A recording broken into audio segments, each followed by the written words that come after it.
الحمد لله والصلاة والسلام على رسول الله أما بعد أعوذ بالله من الشيطان الرجيم وعهدنا إلى إبراهيم وإسماعيل أن طهر بيتي للطائفين والعاكفين والركع السجود صدق الله العظيم اعتكاف শরীয়তে পরিভাষায় ইআতিকাফ বলা হয় ওয়াল লুবসু ফিল মসজিদি লিল ইবাদাতি আলা ওয়াজহিন মাখসুসিন, কোন নির্দিষ্ট অবস্থানে ইবাদতের জন্য মসজিদের মধ্যে নিজেকে বেষ্টন করে নেওয়াকে ইআতিকাফ বলে। ইআতিকাফ তিন প্রকার। এক নম্বর ইআতিকাফে ওয়াজিবা। ইআতিকাফে ওয়াজিবা বলা হয় যেমন মান্নতের ইআতিকাফ। কেহ বলল আমার ওই জিনিস হয়ে গেলে আমি একদিনের জন্য বা কিছু সময়ের জন্য ইআতিকাফ করব, তাহলে এটার নাম হচ্ছে ইআতিকাফে ওয়াজিবা।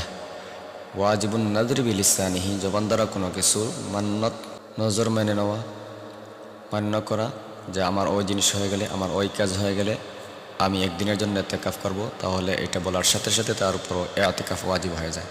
দুই নম্বর ইআতিকাফে সুন্নতে মুআক্কাদায়ে কিফায়া।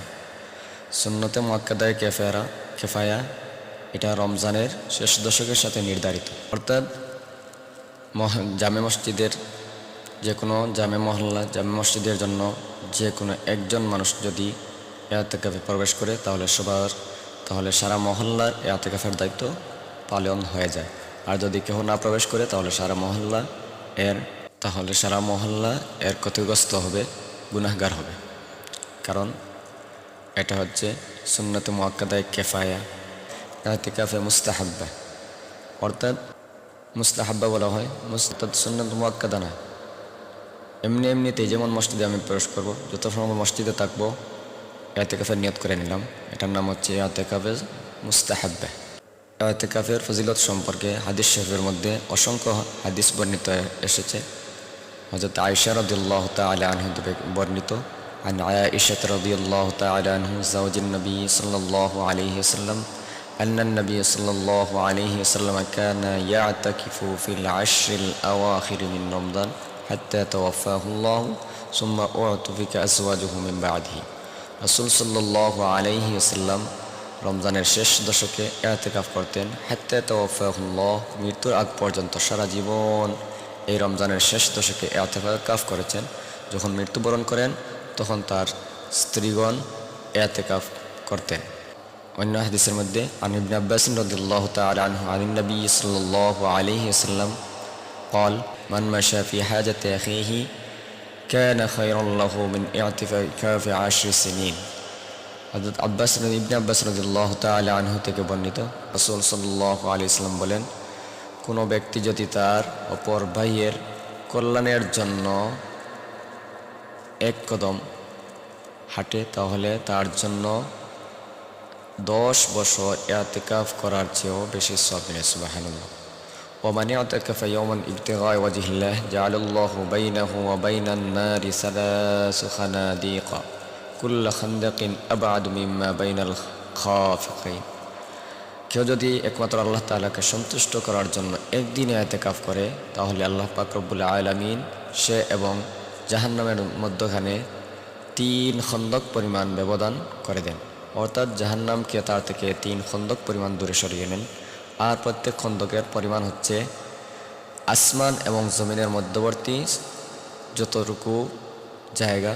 তাহলে 10 দিন যদি কেউ ইআতিকাফ করে তাহলে 30 খন্দক, অর্থাৎ 30 আসমান এবং জমিন পরিমাণ যতটুকু জায়গা হয় এতটুকু জায়গা জাহান্নামকে সরিয়ে নেন। সুবহানাল্লাহ। ইআতিকাফের গুরুত্ব সম্পর্কে হযরত ইবনে আব্বাস রাদিয়াল্লাহু তাআলা আনহু থেকে বর্ণিত, আন্না রাসূলুল্লাহ সাল্লাল্লাহু আলাইহি ওয়াসাল্লাম قال في المعتكف هو يعتكف الذنوب। কোনো ব্যক্তি যদি ইআতিকাফে প্রবেশ করে তাহলে সে যেন তার গুনাহ থেকে নিজেকে বেষ্টন করে নিল। ওয়ায়াজরি লাহু মিনাল হাসানাতি কাআমিলিল হাসানাতি কুল্লিহা, এবং তার জন্য যতক্ষণ ইআতিকাফে থাকবে তার জন্য শুধু তার আমলনামার মধ্যে নেকি লেখা জারি থাকে। আর এই নেকিটা হচ্ছে ইআতিকাফের বাহিরে যারা নেককার মানুষ আছে, নেককার মানুষে যত নেক কাজ করবে তাদের নেক কাজের সমপরিমাণ এই ইআতিকাফ করনেওয়ালার আমলনামার মধ্যে নেকি লেখা হবে। সুবহানাল্লাহ। ইআতিকাফ শুদ্ধ হওয়ার জন্য কয়েকটি শর্ত আছে।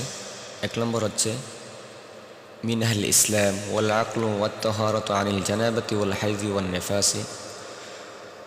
ইতিকাফ শুদ্ধ হওয়ার জন্য শর্ত হলো ইসলাম গ্রহণ করতে হবে, মুসলমান হতে হবে, জ্ঞানী হতে হবে এবং জানাবাত থেকে পবিত্রতা হতে হবে। মহিলার জন্য হায়েজ এবং নেফাস থেকে পবিত্র হতে হবে।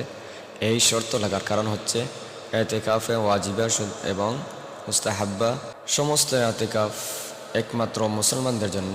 লিআন্নাল কাফিরা লাইসা মিন আহলি ইবাদত, কেননা কাফির ইবাদতের আহলে ইবাদতের অন্তর্ভুক্ত নয় কাফির। এজন্য ইতিকাফের জন্য শর্ত হলো মুসলমান হতে হবে। 2 নম্বর হচ্ছে ইতিকাফ শুদ্ধ হওয়ার জন্য নিয়ত করতে হবে। লিআন্নাল ইবাদাতা লা তাসিহু বিদুনি নিয়তি, কেননা ইবাদত শুদ্ধ হওয়ার জন্য শর্ত হচ্ছে নিয়ত করতে হবে। 3 নম্বর ওমিনহা সওম, আর এই রমজানের ইতিকাফের জন্য শর্ত হচ্ছে রোজা রাখতে হবে। যদি কেউ রোজা না রাখে তাহলে তার ইতিকাফ হবে না। 4 নম্বর হচ্ছে আল মসজিদু, পুরুষদের জন্য মসজিদ হতে হবে। মসজিদ দ্বারা শর্ত হচ্ছে জামিয়া মসজিদ হতে হবে। যে মসজিদে জুমা হয় সেই মসজিদেই ইতিকাফ হতে হবে, অন্য মসজিদে ইতিকাফ হবে না। ইতিকাফকারীর জন্য ইতিকাফ পরিশুদ্ধ হওয়ার জন্য ইতিকাফকারী মসজিদের বাহিরে বের হতে পারবে না। যদি বাহিরে বের হয় তাহলে তার ইতিকাফ নষ্ট হয়ে যাবে, কারণ কোনো ইতিকাফকারী ইতিকাফ থেকে বের হতে পারবে না যদি বের হয়ে লাইলান আও নাহারান, দিনে হোক অথবা রাতে হোক। রাতে মনে করলে কেউ দেখেন না তাহলে বের হয়ে যায়, তাহলে তার ইতিকাফ নষ্ট হয়ে যাবে।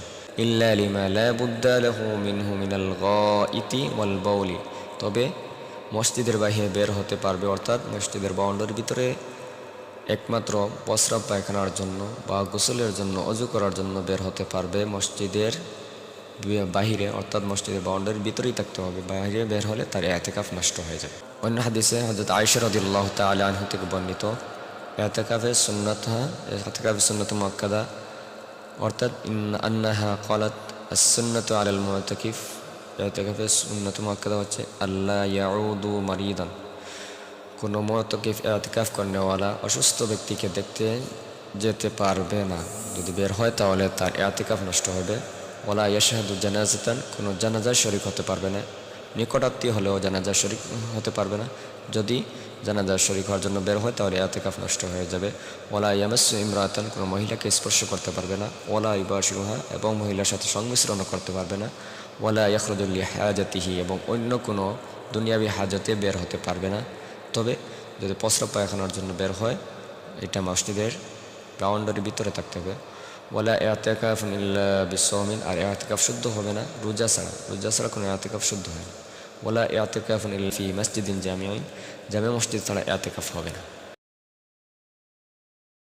ইতিকাফের ভিতরে ঢুকে এই নিয়তেই ঢুকবে যাতে শুধু একমাত্র আল্লাহর ইবাদত করার জন্য, কারণ সহিহ বুখারীর মধ্যে এসেছে রাসূল সাল্লাল্লাহু আলাইহি ওয়াসাল্লাম ইবাদতে মগ্ন হওয়ার জন্য গারে হিরার মধ্যে যেতেন। সুম্মা হুব্বিবা ইলাইহিল খালা ওয়া কানা ইয়াখলু বিগারি হিরাইন, রাসূল সাল্লাল্লাহু আলাইহি ওয়াসাল্লাম একাগ্রতা বেছে নিতেন ইবাদতের জন্য। এজন্য তিনি গারে হিরার মধ্যে একাগ্রতার জন্য ইবাদত করার জন্য গারে হিরা বেছে নিলেন এবং সেখানে সর্বদা। এজন্য ইমাম আহমদ রাহমাতুল্লাহি তাআলা আলাইহি বলেন, ইলা আন্নাল মুতাকিফ লা ইউস্তাহাব্বু লাহু মুখালিতাতুন নাস, মুতাকিফ করনেওয়ালা ইতিকাফ করনেওয়ালা যেন মানুষের সংমিশ্রণে না যায়। হাত্তা ওয়ালা লিতালিমি ইলমিন ওয়া ইকরা'i কিরাতিন, তবে মসজিদের ভিতরে থেকে কোরআন শিক্ষা করার জন্য অথবা মাসলা মাসাইল শিক্ষা করার জন্য কারোর সাথে মিলিত হতে পারে। সবচেয়ে উত্তম হচ্ছে বালিল আফদল লাহুল ইনফিরাদ, একাগ্রতা হাসিল করা, বেশি বেশি দোয়া করা, জিকির আজকার করা, কোরআন তিলাওয়াত করা। এজন্য আল্লাহ পাক রব্বুল আলামিন বলেন, ওয়া কাযালিকা আওহাইনা ইলাইকা রূহাম মিন আমরিনা মা কুনতা তাদরি মাল কিতাবু ওয়ালাল ঈমান ওয়ালাকিন জাআলনাহু নূরান নাহদি বিহি মান নাশাউ মিন ইবাদিনা ওয়া ইন্নাকা লাতাহদি ইলা সিরাতিন মুস্তাকিম। বেশি বেশি কোরআন তিলাওয়াত করা, আর এটাই মনে রাখা যে একমাত্র আল্লাহ তাআলা আমার সাথে আছেন আর আল্লাহ তাআলা আমাকে দেখতেছেন। আল্লাযী ইয়ারাকা হিনা তাকুম ওয়া তাকাল্লুবাকা ফিস সাজিদিন। রাসূল সাল্লাল্লাহু আলাইহি ওয়াসাল্লাম শেষ দশকে সারা রাত্রি জাগ্রত থাকেন, ইবাদত করতেন, বেশি বেশি ইবাদত করতেন। হযরত আবু যর রাদিয়াল্লাহু তাআলা আনহু থেকে বর্ণিত, লাম্মা কামা বিহিম লাইলাতা 23, যখন শেষ দশকের রাত্রি আসতো তখন বেজুর রাত্রিতে রাসূল সাল্লাল্লাহু আলাইহি সাল্লাম নির্ধারিতভাবে বেশি বেশি আমল করতেন, কারণ এই শেষ দশকের বেজুর রাত্রিতে শবে কদর রাত অতিবাহিত হয়। সুফিয়ান সৌরি রাহমাতুল্লাহি তাআলা আলাইহি বলেন, তিনি বলেন, আহাব্বু ইলাইয়া ইযা দাখালাল আশরুল আওয়াখির আন ইয়াজতাহিদা ফীহি ওয়া ইয়ানহাযু আহলুহু ওয়া ওয়ালাদুহু ইলাস সালাতি, অর্থাৎ তিনি শেষ দশকে এটাই সবচেয়ে পছন্দ করতেন যে বেশি বেশি তাহাজ্জুদ পড়া এবং আহলে ইয়াল পরিবার পরিজন সন্তান সন্ততিদেরকে নামাজের তাকিদ দেওয়া, বেশি বেশি নামাজ পড়া। হযরত আলী রাদিয়াল্লাহু তাআলা আনহু হতে বর্ণিত আন্না রাসূলুল্লাহ সাল্লাল্লাহু আলাইহি ওয়াসাল্লাম তাওয়াফাহু ওয়া ফাতিমা বিনতুন নবী সাল্লাল্লাহু আলাইহি ওয়াসাল্লাম লাইলাতান ফাকালা লা তুসাল্লিয়ানি, আপনি কখন নামাজে দাঁড়াবেন, কখন নামাজ পড়বেন তাকিদ দিতেন এইভাবে। অর্থাৎ শেষ দশকে বেশি বেশি আমলের তাকিদ দিতেন, নামাজের তাকিদ দিতেন। অন্য হাদিসে হযরত আয়েশা রাদিয়াল্লাহু তাআলা আনহা বলেন কান রাসূলুল্লাহ সাল্লাল্লাহু আলাইহি ওয়াসাল্লাম ইয়াজতাহিদু ফিল আশরিল আওয়াখিরি মা লা ইয়াজতাহিদু ফি গায়রিহি, রাসূল সাল্লাল্লাহু আলাইহি ওয়াসাল্লাম শেষ দশকে যেভাবে বেশি বেশি আমল করতেন